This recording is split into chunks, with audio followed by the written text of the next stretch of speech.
Good morning, students. As we know, our chapter federalism is continuing. So, in last video, we could be able to listen about the list such as union list, state list, concurrent list, and a residuary list. So related to the same chapter federalism, we are going to discuss about special status. तो यहाँ पर India is a holding together federation. हमने बताया था कल holding together federation और coming together federation. तो India जो है एक होल्डिंग टुगेदर फेडरेशन से बिलोंग करने वाला कंट्री है। इस तरह के फेडरेशन में जो है हमने पहले ही पढ़ लिया है कि कुछ जो स्टेट होते हैं उनको जो है स्पेशल स्टेटस दूसरे स्टेटस के मुकाबले दिया जाता है। तो the state of Nagaland has been granted a special status within the union of India. India के यूनियन में जो है नागालैंड जैसे स्टेट को स्पेशल स्टेटस दिया हुआ है। Many provisions of Indian Constitution are not applicable to the state without approval of the State Assembly. बिना स्टेट असेंबली के अप्रूवल के जो इंडियन कॉन्स्टिट्यूशन में दिए हुए राइट्स हैं, प्रोविज़न्स हैं, उनका वो स्टेट अप्रूवल नहीं कर सकता है, उनका यूज़ नहीं कर सकता है। People who are not permanent residents of this state cannot buy land or house here। ऐसे स्टेट के जिन स्टेट को स्पेशल स्टेट का जो स्टेटस है, दर्जा है, वो दिया होता है, तो ऐसे स्टेट के लोग या ऐसे स्टेट में और दूसरे स्टेट के लोग ना तो लैंड परचेज कर सकते हैं और ना ही वहाँ पर कोई घर परचेज कर सकते हैं। तो similar special provision exist for some other states of India as well. और साथ में कुछ और दूसरे स्टेट्स के लिए ऐसे ही प्रोविज़न या स्पेशल प्रोविज़न्स हैं।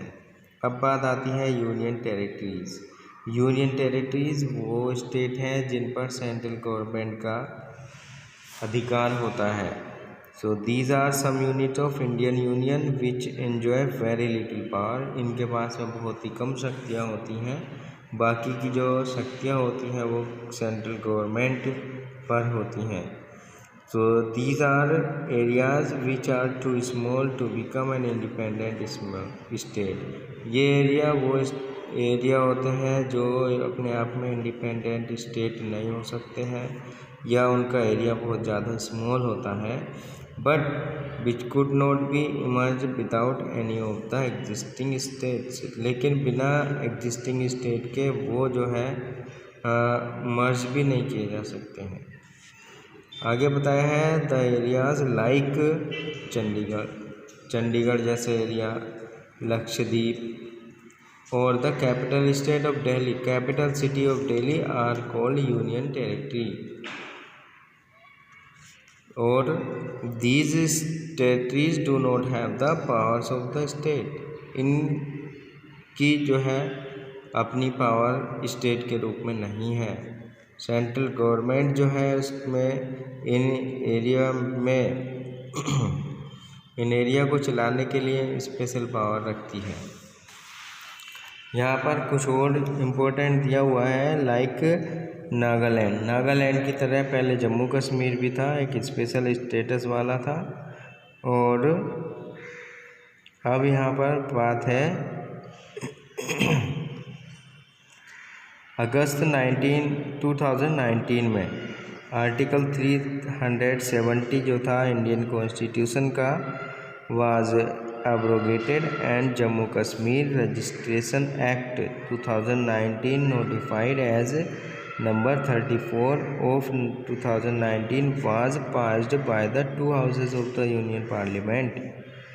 As per this act, इस एक्ट के according it is no longer enjoy special status, इसमें अब जो है स्पेशल स्टेटस एन्जॉय नहीं किया जा सकता है। Moreover it has been deprived of statehood and has been divided into 2 union territories namely Jammu Kashmir and Ladakh. ये 2 यूनियन टेरिटरीज में डिवाइड कर दिया गया है, एक जम्मू एंड कश्मीर, दूसरा Ladakh. Now constitutionally guaranteed power sharing arrangement, तो यहाँ पर कॉन्स्टिट्यूएंट के द्वारा पावर शेयरिंग अरेंजमेंट की गारंटी देना, तो क्या है, this sharing of power between the union government, यानी ये जो शेयरिंग है पावर की यूनियन गवर्नमेंट और स्टेट गवर्नमेंट में, ये एक बेसिक स्ट्रक्चर है कॉन्स्टिट्यूशन का। It is not easy to make changes to this power sharing arrangement, ये इस पावर शेयरिंग अरेंजमेंट के लिए आसान नहीं है चेंज करना। This parliament can not it's on change this arrangement, ये पार्लियामेंट जो है इस तरह का कोई अरेंजमेंट चेंज नहीं कर सकती है। Any change to it has to be first passed by both the houses of the parliament with at least 2/3 majority. इसमें क्या है, पार्लियामेंट जो है अपने आप में जो अरेंजमेंट है उनको चेंज नहीं कर सकती है। किसी भी चेंज के लिए सबसे पहले दोनों ही जो हाउस हैं, दोनों ही जो सदन हैं पार्लियामेंट के, उनको जो है कम से कम 2/3 मेजोरिटी को जो है पास करना होता है। Then it has to be ratified by the legislatures of at least half of the total states, और लगभग जो है कम से कम आधे जो लेजिस्लेचर हैं टोटल स्टेट के, उनको इसको फेवर में करना होता है या उनका फेवर ज़रूरी है। At least half of the total states, सारे जितने स्टेट हैं उनमें से हाफ स्टेट को जो है इसको पास करना होता है। आगे, how is federalism practised, federalism को किस तरह से यूज़ में लाया जाता है। तो the federal experiment has succeeded in India due to clearly laid constitutional provisions and the nature of democratic policies in our country. जो फेडरल है यानी पावर शेयरिंग का जो उपयोग है, प्रयोग है, वो इंडिया में कॉन्स्टिट्यूशनल प्रोविजंस की हेल्प से सफल हुआ है। दिस एंश्योर्ड, ये सुनिश्चित करता है कि जो स्पिरिट है फेडरलिज्म की, वो क्या करती है, respect of diversity and desire for living together become a shared ideal in our country. या यहाँ पर बताते हैं जो फेडरलिज्म की आत्मा है वो डाइवर्सिटी के मामले में डिज़ायर ऑफ लिविंग टुगेदर, जो एक साथ रहने वाली जो इच्छा है उसको ये सफल बनाती है। Following are the major way in which it has happened, अब किस तरह से जो है एक साथ रहा जा सकता है उसके लिए जो है कुछ मेजर पॉइंट्स हैं। जैसे लिंग्विस्टिक स्टेट, जो स्टेट एक जैसी लैंग्वेज को बोलने वाले होते हैं या जिनमें मेजॉरिटी होती है एक ही लैंग्वेज को बोलने वाली, तो कुछ ऐसे स्टेट जो है लिंग्विस्टिक बेसिस पर स्टेट बनाए जाते हैं। तो यहाँ बताया है the creation of linguistic state was the first, सबसे पहला और एक मेजर टेस्ट था डेमोक्रेटिक पॉलिसीज़ का हमारे कंट्री में। दूसरा है this was done to ensure that people who speak the same language lived in the same state, जो एक जैसी लैंग्वेज बोलते हैं वो एक ही स्टेट में रहते हैं। Some state were created not on the basis of language but to recognise the differences based on culture, ethnic और जोग्राफी। नागालैंड, उत्तराखंड और झारखंड जैसे ऐसे स्टेट हैं जो कल्चर, एथनिक और जोग्राफी के अकॉर्डिंग बनाए गए हैं। आगे है formation of linguistic state has made the country more united. जैसे जैसे फॉर्म किया गया है कंट्री को लैंग्वेज के बेस पर, इसके वजह से कंट्री और भी ज़्यादा यूनाइट होता है। आगे है लैंग्वेज पॉलिसी। तो a second test of Indian federation is the language policy.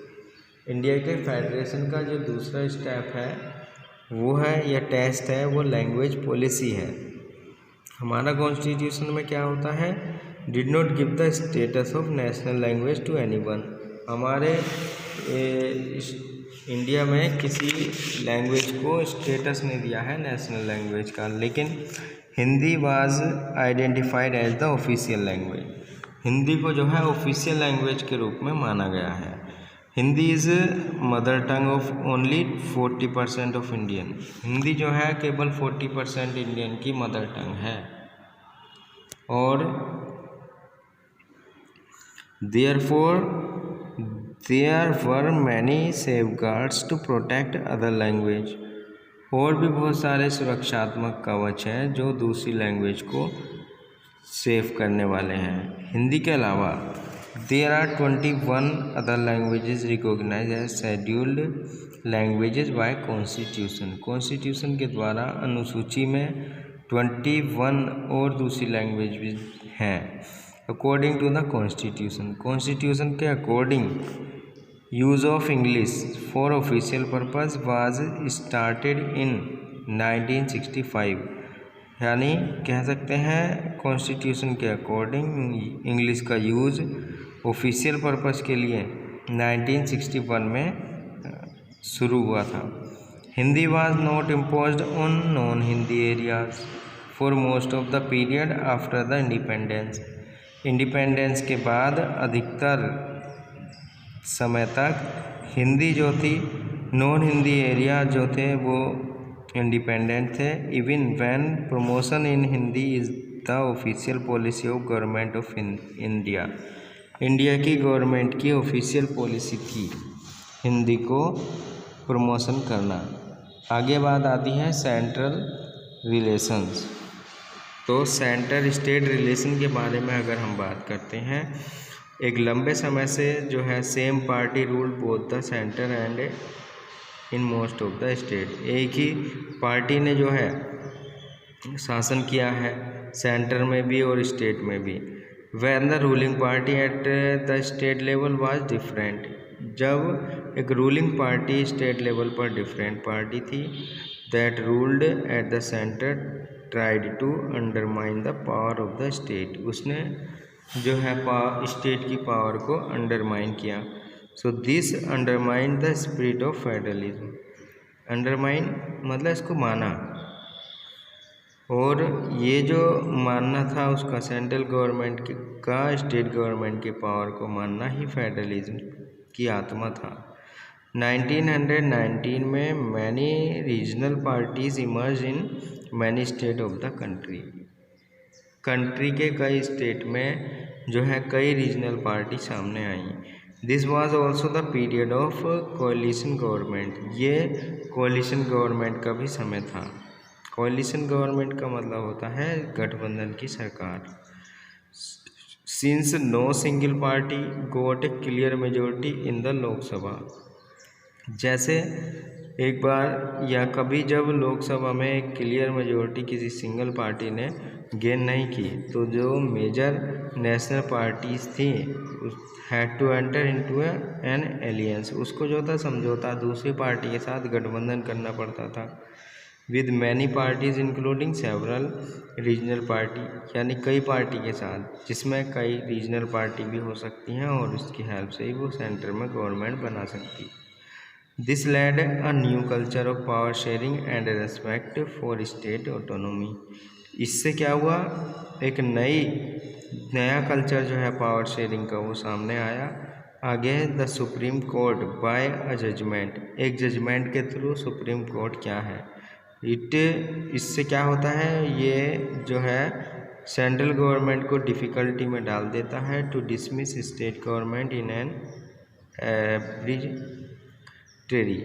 Arbitrary manner. Arbitrary manner में ये सेंट्रल गवर्नमेंट को थोड़ा